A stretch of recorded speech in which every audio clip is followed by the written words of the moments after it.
Hello दोस्तों, अब हम फ्लूइड मैकेनिक्स में और हम आगे बढ़ते हैं। हमने लैमिनार फ्लो की बात कर लिया था। लैमिनार फ्लो में हम विस्कस फोर्सेस को भी कंसीडर करते हैं और उन विस्कस फोर्सेस को कंसीडर करते हुए हमने एवरेज वेलोसिटी, मैक्सिमम वेलोसिटी इन सभी के डेरिवेशन कर चुके थे, है ना। तो अभी हम आगे बढ़ेंगे और जैसे हमने यू की जो हमारी वेलोसिटी है, अगर हम विस्कस फोर्सेस को कंसीडर कर रहे हैं तो उन विस्कस फोर्सेस को कंसीडर करते हुए जो हमारी एवरेज वेलोसिटी आती थी minus 4 mu del P upon del X R square minus R square. So that's the derivation we will get from जब हमारा विस्कस फोर्सेस है उसको कंसीडर करते हुए अगर हम वेलोसिटी निकालेंगे तो हमारा ये फार्मूला आएगा, ठीक है। और हमारा यू मैक्सिमम कितना हो जाता है minus 4 mu del P upon del X into R square, ठीक है। और अगर हम इसी में एवरेज की बात करें, यू एवरेज हमारा कितना आ जाता है यू मैक्सिमम अपॉन 2, ठीक है। जो मैक्सिमम वेलोसिटी है उसका हाफ हमारा एवरेज वेलोसिटी हो जाता है। मैक्सिमम वेलोसिटी हमारी इतना आती है और जो हमारी एक किसी भी पॉइंट पर किसी भी रेडियस पे उस पर जो भी वेलोसिटी रहेगी वो हमारी इस डायरेक्शन से आती है, ठीक है। तो हमने इस भी डिस्कस कर दिया। अभी हम बात करते हैं करेक्शन फैक्टर की। Why there is correction factor? If there is some viscous forces is acting. Viscous forces क्या कर रहे हैं? बेसिकली फ्लो को रिटार्ड कर रहा है, बेसिकली फ्लो को नहीं होने दे रहा है।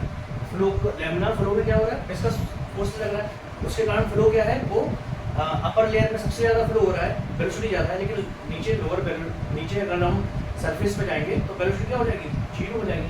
तो विस्कस फोर्सेस क्या कर रही है? फोर्सेस को रिटार्ड कर रही है, फोर्सेस फ्लो को रिटार्ड कर रही है, फ्लो होने नहीं दे रही है। तो इसलिए हमें एक करेक्शन फैक्टर लेना पड़ता है। अगर हम एवरेज वेलोसिटी को लेकर के चलेंगे तो एवरेज वेलोसिटी कितना होगा? यू मैक्सिमम बाई 2, ठीक है। तो अब हमारे जो करेक्शन फैक्टर जो रहते हैं वो 2 टाइप के करेक्शन फैक्टर रहते हैं। पहला क्या है? मोमेंटम करेक्शन,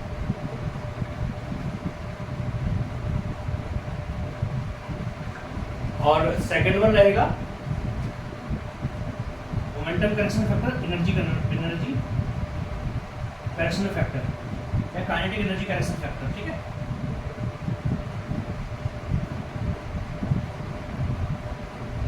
अभी क्या है हमारा? अगर हम दोनों फोर्सेस को कंसीडर करेंगे, अगर हम एवरेज वेलोसिटी को लेकर के चलेंगे तो हमें एक मोमेंटम में करेक्शन करना पड़ेगा, और हमें अगर हम एवरेज वेलोसिटी को लेकर के चलेंगे तो हमें एक काइनेटिक एनर्जी जो रहेगा उसमें हमें करेक्शन करना पड़ेगा, ठीक है। तो अभी हमारे पास में 2 टाइप के फ्लो है, पहला है लैमिनार, दूसरा है टर्बुलेंट, ठीक है। तो हम थोड़ा डिस्कस कर लेते हैं लैमिनार फ्लो क्या है और टर्बुलेंट फ्लो क्या है। Here is our laminar flow and here is our turbulent flow. अब लैमिनार में क्या हो रहा है? एक पानी की लेयर है फर्स्ट, फिर नीचे उसके पानी की लेयर, फिर एक तीसरी पानी की लेयर, फिर एक चौथी पानी की लेयर, और यहाँ पे हमारी सरफेस है जिसके ऊपर पानी फ्लो कर रहा है। तो लैमिनार फ्लो में क्या होगा? विस्कस फोर्सेस काम करेगा, और विस्कस फोर्सेस काम करेगा तो होगा क्या? जो सरफेस से जस्ट एक्सेंट है वो फ्लो, वहाँ वेलोसिटी क्या रहेगी? 0 रहेगी, और जो सरफेस से सबसे ज़्यादा दूर रहेगा उसकी वेलोसिटी क्या रहेगी? मैक्सिमम रहेगी। तो ये लेयर्स में फ्लो कर रहा है और आपस में लेयर्स इंटरचेंज नहीं हो रही है, ठीक है। नेक्स्ट आता है हमारा टर्बुलेंट फ्लो। टर्बुलेंट फ्लो में क्या हो रहा है? मिक्सिंग हो रहा है, हाईली मिक्सिंग हो रही है। सपोज ये हमारी सरफेस है, अब इसके अंदर पानी मिक्स हो रहा है, पानी ऐसा फ्लो हो रहा है लेकिन पानी आपस में मिक्स हो रहा है, बहुत ज़्यादा सर्कुलेशन में चल रहा है। तो होगा क्या? अभी यहाँ पर अगर हम वेलोसिटी की बात करें तो यहाँ पे वेलोसिटी कितनी है? 0 है, लेकिन धीरे धीरे वेलोसिटी मिक्स हो जा रही है, ठीक है। अगर हम वेलोसिटी का ग्राफ बनाएं लैमिनार में तो ये रहेगा। अगर हम टर्बुलेंट में बनाएं, है ना, ऊपर वाली फ्री सरफेस है तो यहाँ पे लगभग क्या रहेगा? यहाँ पे क्या रहेगा? यहाँ पे 0 वेलोसिटी है, लेकिन जब हम ऊपर जाएंगे तब क्या हो जाएगा? लगभग वेलोसिटी सेम हो जाएगी। कुछ यहाँ पे बाउंड्री का इफेक्ट रहेगा, उसके बाद वेलोसिटी सेम रहेगी, लेकिन यहाँ पर ऐसा नहीं होगा। तो टर्बुलेंट में लगभग मोर और लेस वेलोसिटी सेम रहती है, नियर बाई सरफेस हमारी वेलोसिटी कम हो जाती है। लेकिन लैमिनार में जैसे जैसे हम ऊपर बढ़ते जाएंगे, जैसे जैसे डिस्टेंस सरफेस से बढ़ता जाएगा, लैमिनार फ्लो में वेलोसिटी बढ़ती जाएगी। तो हमारा मोमेंटम करेक्शन फैक्टर वेलोसिटी के कारण अगर हम एवरेज वेलोसिटी लेकर के चलते हैं तो मोमेंटम में कितना डायरेक्शन करना पड़ेगा, लैमिनार में और टर्बुलेंट में। मोमेंटम क्या होता है, m इंटू में v, और एनर्जी क्या होता है, mv²। तो m इंटू में v है, एक ही टाइम v है, तो एक ही टाइम डायरेक्शन करना है। तो लैमिनार में डायरेक्शन कितना करना है, लैमिनार में ज़्यादा करना पड़ेगा। यहाँ तो वेलोसिटी लगभग मोर और लेस बराबर ही है, यहाँ पे कम करना पड़ेगा टर्बुलेंट में, ठीक है। तो मोमेंटम डायरेक्शन फैक्टर कितना होता है, 1.33। तो टर्बुलेंट में कितना होगा, 1.33 से जरूर ही कम होगा, ठीक है। उसमें कितना होता है, 1.2। अब एनर्जी डायरेक्शन फैक्टर पहला लैमिनार के लिए,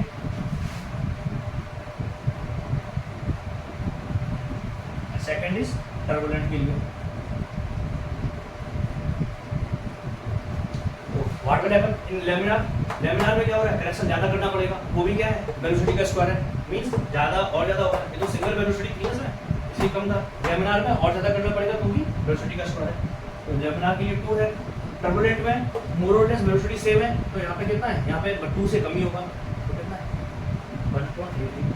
और मोमेंटम से ज़्यादा हुआ, क्यों, क्योंकि मोमेंटम में एक ही टाइप वेलोसिटी है, तो यहाँ पे डबल बार वेलोसिटी है, ठीक है, 1.33। तो हमारा क्या हो गया, ये हमारा लैमिनार और टर्बुलेंट में जो करेक्शन फैक्टर है उनकी हमने बात कर दी, ठीक है। अभी नेक्स्ट हम बात करेंगे वॉर्टेक्स फ्लो। बस ये वॉर्टेक्स फ्लो हो गया, फिर हमारा सारा कॉन्सेप्ट खत्म।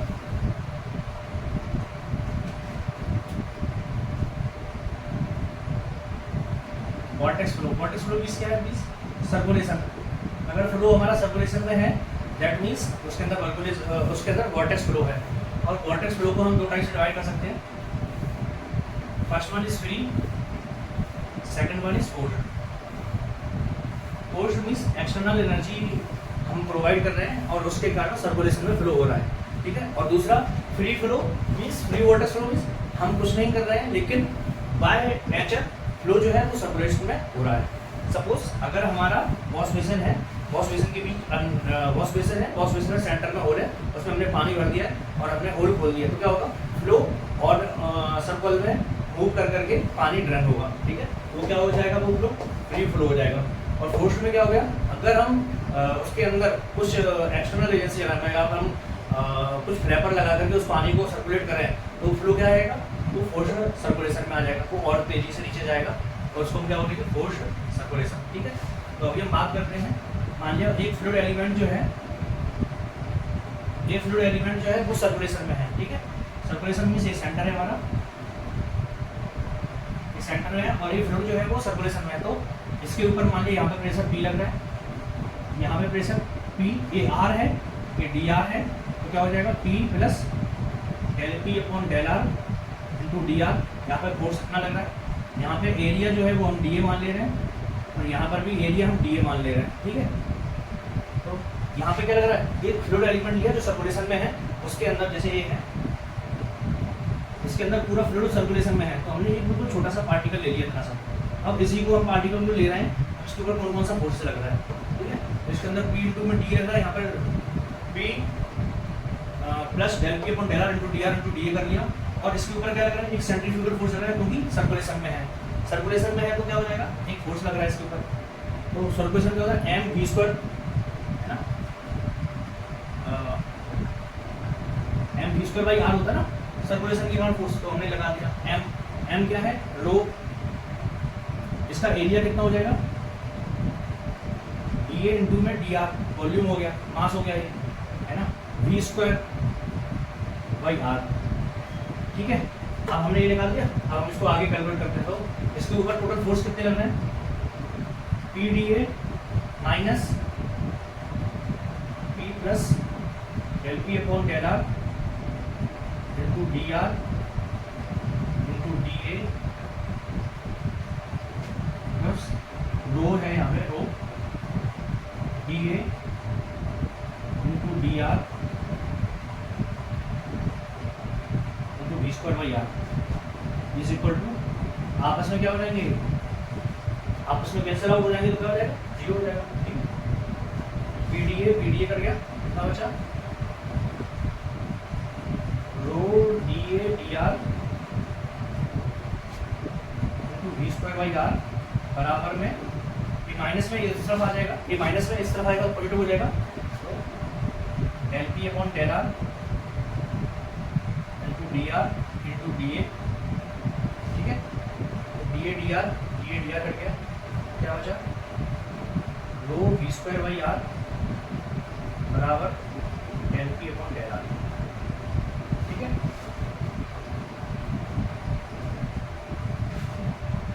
तो हमारा ये क्या आ गया, ये हमारा ये इक्वेशन आ गया जो हमने इससे निकाल दिया, ठीक है। अब हम क्या मान के चल रहे हैं, ये हमारा कोई एक टैंक है और इसके अंदर पूरा पानी भरा हुआ है और उसको हम सर्कुलेशन में घुमा रहे हैं, पानी को एक टैंक में भर दिया पानी, उसको हम सर्कुलेशन में घुमा रहे हैं, ठीक है। तो हमने एक फ्लूइड एलिमेंट लिया था छोटा सा, हमने बताया ना, एक छोटा सा फ्लूइड एलिमेंट। अब हम मान के चल रहे हैं ये है यहाँ पे, और यहाँ पे हमने एक छोटा सा फ्लूइड एलिमेंट लिया है, ठीक है। यहाँ पे एक हमने छोटा सा एलिमेंट लिया, यहाँ पे r डिस्टेंस है, और यहाँ पे कुछ फोर्स लग रहा है, यहाँ पे कुछ फोर्स लग रहा है, ठीक है। अभी हम मान के चल रहे हैं, ये हमने डेरिवेशन कर लिया, तो अभी हम मान के चल रहे हैं क्या,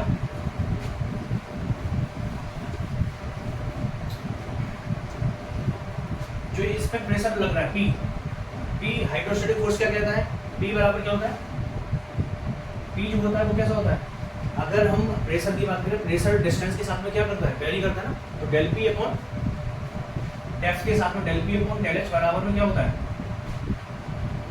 रो जी होता है ना, कांस्टेंट होता है ना।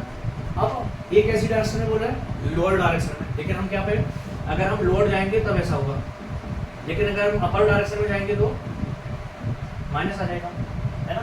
तो हम यहाँ पे हम क्या बात कर रहे हैं, अपर डायरेक्शन में जाएंगे और तब हम बात करते हैं, तो P को क्या लिख सकते हैं, P इज इक्वल टू, किस पर डिपेंड करता है प्रेशर, P दो चीज़ों पर डिपेंड करता है, रेडियस जितना ज़्यादा होगा उतना ज़्यादा प्रेशर फोर्स लगेगा, किसके कारण, सेंट्रीफ्यूगल फोर्स के कारण। तो सेंट्रीफ्यूगल केस में वोर्टेक्स फ्लो में प्रेशर दो चीज़ों पर डिपेंड कर रहा है, R और Z पे, R और डेप्थ पे डिपेंड कर रहा है और रेडियस पर डिपेंड कर रहा है, ठीक है। तो dP बराबर क्या ले गया, del P upon del R into D R plus del P upon del Z into D Z, ठीक है। अभी हम सभी को मिटा देते हैं और फिर हमें भी अपना बात करेंगे, ठीक है। अभी हम बात कर रहे हैं, मान लिया ये हमारा टैंक है, क्योंकि हमें भी विजुअलाइज करना पड़ेगा, और हमारा ये इसके अंदर वोर्टेक्स फ्लो चल रहा है, ठीक है। ये हमारी R1 डिस्टेंस है, ये हमारी R2 डिस्टेंस है, ठीक है। यहाँ से ये हमारी Z1 है, हमारी Z2। देखो अभी हम क्या कर रहे हैं, डायरेक्शन अपवर्ड डायरेक्शन में जा रहे हैं, इसलिए नेगेटिव साइन डाल दिया, ठीक है, पहली चीज़। दूसरी, हम R रेडियस पे जो भी चीज़ है उसको कंसीडर कर रहे हैं, है ना, और R2 को कंसीडर कर रहे हैं। तो ये जो डेप्थ है, मतलब Z1 के साथ में एक तो हाइड्रोस्टैटिक फोर्स लगेगा, ये कौन सा, हाइड्रोस्टैटिक लॉ, हाइड्रोस्टैटिक लॉ, और दूसरा क्या है, वोर्टेक्स के कारण लगता है। अगर हम यहाँ पे बात करें, ये जो है ना, यहाँ पे क्या है, ये ओपन टू एटमॉस्फेयर है, इस तरह क्या है, ओपन टू एटमॉस्फेयर है ना, तो ओपन टू एटमॉस्फेयर है, तो डीपी हम क्या मान लेते हैं, है ना, डीपी हम क्या मान लेंगे, प्रेशर में चेंजेस नहीं है, जीरो है, ठीक है। बराबर में डीपी अपॉन डी आर बराबर क्या हो गया, rho V square by R. अब del P upon del Z, del P upon del Z बराबर minus rho G into D Z, ठीक है, हो गया। नहीं, del P upon del R बराबर इतना हो गया, इंटू में डी आर भी है ना, इंटू में डी आर भी है, ठीक है। तो अभी हमारा डी आर हो गया, रो वी स्क्वायर बराबर, ठीक। अभी यहाँ पे अगर हम v की बात करेंगे, v क्या हो जाएगा, ओमेगा इंटू में r, v बराबर ओमेगा इंटू में r हो जाएगा।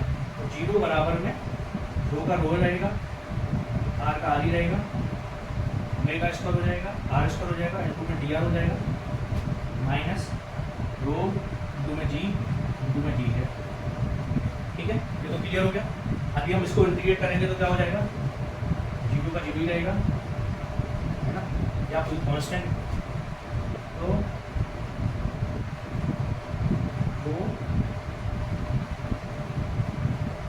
ओके, हम यहाँ पे डीपी ही ले लेते हैं, अभी हम जीरो नहीं करते क्योंकि जब हम इसको इंटीग्रेट करेंगे तब हमारे पास जीरो आ जाएगा। अभी हम इसको इंटीग्रेट करेंगे तो क्या हो जाएगा, जब हम इसको इंटीग्रेट करेंगे तो dp का p आ जाएगा, p1 से मान लिया p1 से p2 निकालना है तो 1 पॉइंट से 2 पॉइंट तक p2 इज इक्वल टू एक आर से एक आर कट गया तो क्या हो जाएगा rho omega square R square by 2, और हम कहाँ से कहाँ तक जा रहे हैं r1 से r2 तक जा रहे हैं, r1 से r2 तक जा रहे हैं, minus rho G into Z में कहाँ से कहाँ तक जाना है 1 से लेकर 2 तक।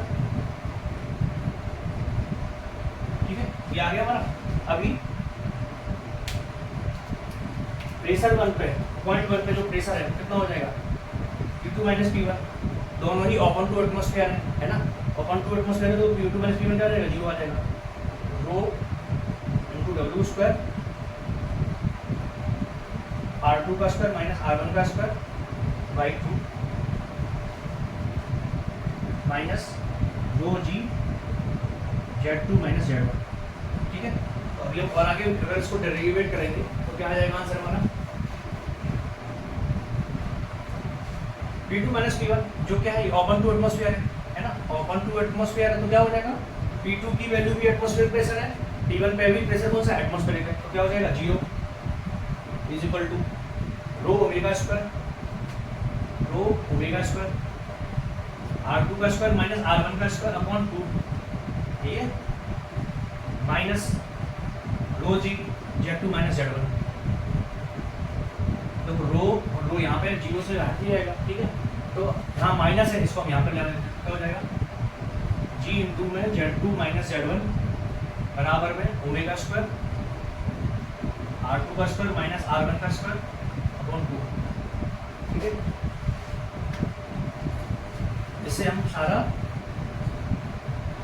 अब हम मान के चलते हैं R1 इज इक्वल टू मतलब R1 इज इक्वल टू यहाँ पर है, R1 is equal to centre point पे है, तो R1 जब 0 है तो R1 जब 0 है तब Z1 की वैल्यू भी क्या है 0 है ना, क्योंकि Z हमने यहीं से कैलकुलेट कर रहे थे, तो क्या हो जाएगा G इंटू में Z2 बराबर में ओमेगा स्क्वायर इंटू में R2 का स्क्वायर बाई, तो जो हाइट रहेगी Z2 बराबर क्या हो जाएगा omega square R square by 2।